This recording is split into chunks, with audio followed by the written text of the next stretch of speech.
Have you ever noticed that some people only seem to realize your value once you're gone? It's not that they didn't like you or that they didn't care. It's that for avoidant people, closeness feels like a threat. When you're present, they feel the pressure of intimacy, the weight of being needed, the risk of being vulnerable. And so they create distance. They convince themselves they don't need the connection, that they're better off keeping it light, keeping it safe.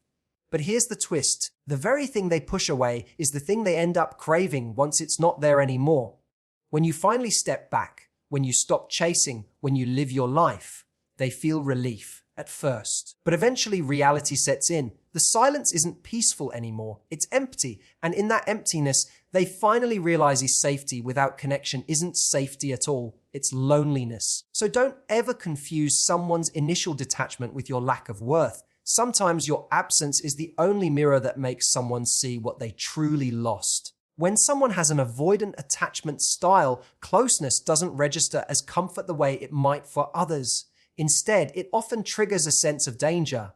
Not because they don't like you, not because they don't want connection, but because intimacy shines a light on something deeply uncomfortable: vulnerability. The moment they feel seen, the moment someone starts to depend on them or expect emotional reciprocity, their internal alarms go off. To them, closeness isn't just affection. It feels like pressure, a demand they fear they can't meet, or worse, a trap that might lead to rejection or loss of independence. This is why you might notice that every time things start to feel a little deeper, they take a step back. It's not that they've stopped being interested, it's that interest now feels risky. They worry about being consumed, about losing themselves, about being responsible for another person's happiness. For an avoidant, those fears are often louder than the desire for intimacy. Where someone else might lean in when they feel connected, the avoidant instinct is to retreat, to create space as a form of self-protection. If you think about it, this isn't always conscious. Most avoidants aren't sitting there calculating ways to push people away. Instead, it's often a reflex that developed long before you came along, a strategy that might have once been necessary to survive emotionally. Perhaps they grew up in environments where needs weren't met consistently or where relying on others felt unsafe. Over time, they learn to equate independence with survival. So now, even as adults, when closeness appears, their body associates it with risk. This is why you'll see patterns where everything feels easy at the start, but as soon as there's emotional investment, they begin to withdraw. Maybe it looks like becoming suddenly busy or emotionally distant or less responsive. These are all ways of creating the buffer that makes them feel safe again. It's not that they don't care about you. It's that the care itself is overwhelming. What's fascinating is that the more you try to reassure them in these moments, the more they tend to recoil. The harder you chase, the more suffocated they feel, because reassurance highlights the very closeness they're trying to escape from. To them, safety lies in distance. They believe if they can just keep the space, they'll stay in control of their emotions. They don't realize, at least not in that moment, that what they're really doing is pushing away the very connection they need to feel fulfilled. It's not logical, but for them, space equals safety. And that instinct is often stronger than their conscious desire for love. When you are consistently present in someone's life, especially someone with an avoidant tendency, your presence acts like a mirror. It reflects back to them not only your affection, but also their own vulnerability. They are reminded that connection requires openness, and openness exposes all the parts of themselves they've worked hard to keep hidden. Your interest, your consistency, even your care can stir up an internal discomfort because it challenges the wall they've built to feel safe. To you, being dependable and emotionally available might seem like the most natural thing in the world, but to them it feels like an invitation to risk being hurt, judged, or abandoned. This is where the paradox comes in. The closer you get, the more it feels like pressure, not because you're asking for too much, but because the very act of being seen and valued feels foreign to them. They begin to interpret your closeness as expectation. If you reach out, they feel a weight to respond. If you show affection, they sense an obligation to match it. If you share something vulnerable, they experience the unease of having to open up in return. All of this builds an invisible pressure in their mind, even when no actual demand is being made. The presence of someone emotionally consistent highlights the avoidant person's fear that they cannot give enough or that giving will come at the cost of their independence. This is why they sometimes act indifferent or even cold. It's a defense mechanism to avoid engaging in the emotional exchange that feels overwhelming.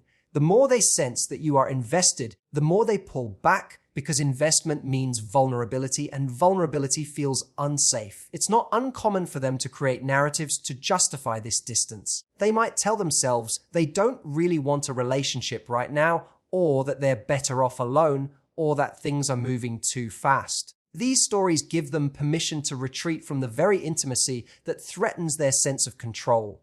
But the truth is, the discomfort isn't about you moving too quickly, it's about them feeling exposed. Even simple gestures, like wanting to spend more time together or sharing something meaningful, can feel like an emotional spotlight shining directly on them. While others might interpret these gestures as love and connection, avoidants often interpret them as pressure. In that pressure, they experience a loss of control, and for someone who equates control with safety, that loss feels intolerable. Your presence, then, is both what they desire and what they fear. It awakens their need for closeness while simultaneously activating the defense mechanisms they use to keep that closeness at bay. When an avoidant person creates distance, the first feeling they often experience is relief. It's as though they can finally breathe again. The space they've carved out feels like a return to safety, a release from the tension they associated with closeness. In those early moments of pulling back, they convince themselves that this is exactly what they needed. They may even feel a sense of calm or lightness, as though they've regained control of their emotions and their world. That temporary comfort reinforces the belief that distance is the answer whenever connection starts to feel heavy. In their minds, the separation confirms a long-held story. I'm better off when I don't rely on anyone. That belief shields them from the anxiety intimacy stirs up. With you a little further away, they don't have to manage the invisible expectations they imagine in closeness. They no longer feel the pressure to reply quickly, to open up, to match your level of affection. For them, space removes the sense of responsibility that intimacy seems to demand. In that freedom, they feel safer, more in control, and less exposed. The irony, of course, is that this relief is only ever temporary. But at first, it's convincing. They can mistake it for peace when in reality it's simply avoidance. It's the quiet that comes from shutting down the noise of connection rather than learning to live within it.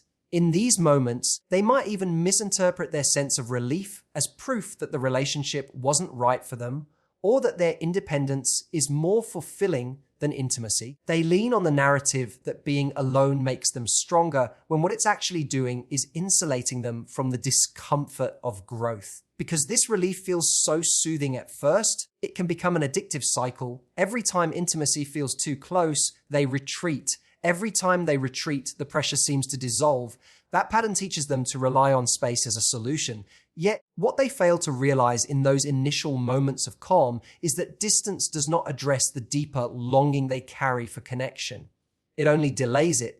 That's why the relief doesn't last. What starts as peace eventually turns into a quiet emptiness. But in the beginning, when they step back, it feels like freedom. They tell themselves they're fine, that they prefer the distance. That solitude is strength, and for a little while they believe it. At first, distance feels manageable for someone with an avoidant tendency. They tell themselves they are fine, that solitude suits them, that they never needed anyone to begin with. The quiet seems comforting in the beginning because it removes the sense of pressure they associate with closeness. They can focus on themselves again, return to routines, distract their mind, and convince themselves that this space is exactly what they wanted.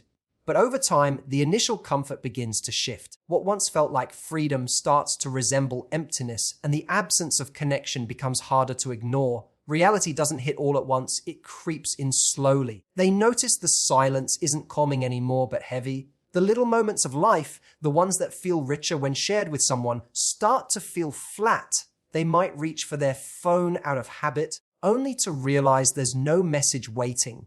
They might think of something funny or meaningful and realize they have no one to share it with. That's when the absence transforms from a relief into a reminder of what's missing. This is often the turning point where the avoidant person realizes that the space they fought so hard for isn't true safety. Safety without connection doesn't nurture them, It isolates them. In those moments of recognition, the cost of their defense mechanisms becomes clear. They've pushed away not because they didn't care, but because caring felt dangerous, and now they're left with the very thing they tried to avoid: loneliness. The irony is that reality shows them what they couldn't see when you were present. When you were there, closeness felt suffocating. Now that you're gone, the distance feels unbearable. It's in that shift that they begin to question the beliefs they've leaned on for so long. They realize that independence without connection is not fulfilling in the way they imagined. It's protective, yes, but it comes at the cost of depth, joy, and intimacy.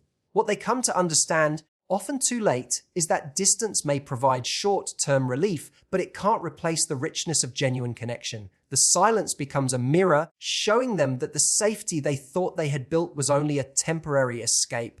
Reality eventually strips away the illusion of comfort, leaving them face to face with the truth. The absence of intimacy doesn't protect them, it deprives them. When you step back from someone with avoidant tendencies, it can feel at first like you've lost ground, as if your absence will only confirm their belief that they don't need anyone.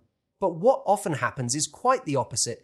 It's only when you stop filling the space, when you stop chasing, when you allow the silence to exist, that they are confronted with the reality of what you brought into their life. While you were present, they could take your effort, your care, and your consistency for granted because it was always there. They didn't have to question what it meant or what it gave them. But the moment that energy is gone, the gap becomes undeniable. Your absence removes the buffer they relied on to feel secure. They no longer have the steady reassurance of your presence, and that lack highlights the value you provided. All the little things you did, the calls, the check-ins, the laughter, the comfort, suddenly become clear because they're missing. Where they once felt pressure in your presence, they now feel the ache of not having what your presence offered. This is the paradox avoidants often face. They only realize the worth of intimacy when it's not there to resist. This realization doesn't usually come with immediate clarity. At first, they may still cling to the story that space is better, that they prefer independence. But over time, reality pushes back. They notice how flat life feels without someone to share it with. They notice the absence of emotional depth, the absence of support, the absence of connection. They can't distract themselves from the truth forever, and slowly they begin to recognize that what once felt like a burden was actually a gift. Your value is revealed most sharply in contrast. When you step away, you stop giving them the comfort of your presence while they avoid investing in return. And it's only in that void that they finally see how much you carried, how much you offered, and how much life feels different without it. They realize that connection wasn't the threat they imagined, it was the very thing that made their world richer. It's often in your absence that the avoidant person faces the reality they've tried to outrun, that closeness doesn't diminish them, it completes them. And until they feel the loss, they can't see it for what it truly is. In the end, what we need to remember is that avoidant behavior isn't about a lack of care, it's about fear. Fear of vulnerability, fear of dependence, fear of loss. They feel safe when you're gone because distance protects them from those fears. But when the silence lingers and reality sets in, they come face to face with the truth. Safety without connection is just loneliness dressed up as freedom. For you, the important lesson is this: don't measure your worth by someone else's ability to embrace it in the moment. Sometimes it takes your absence for another person to recognize your value. And while that may be painful, it's also empowering because it reminds you that your love, your presence, your consistency, all of it has weight. You bring something meaningful to the table, and whether someone else sees it immediately or only after you're gone, that truth doesn't change. So hold on to your value. Don't diminish yourself to chase closeness with someone who can only recognize it in hindsight. Let them face their reality while you continue to live yours fully. Because when you know your worth, you never have to prove it. Thank you so much for being here, for listening, and for reflecting on this with me today. I hope this gives you clarity, strength, and maybe even a little peace. Take care of yourself, honor your value, and until we meet again, thank you and goodbye.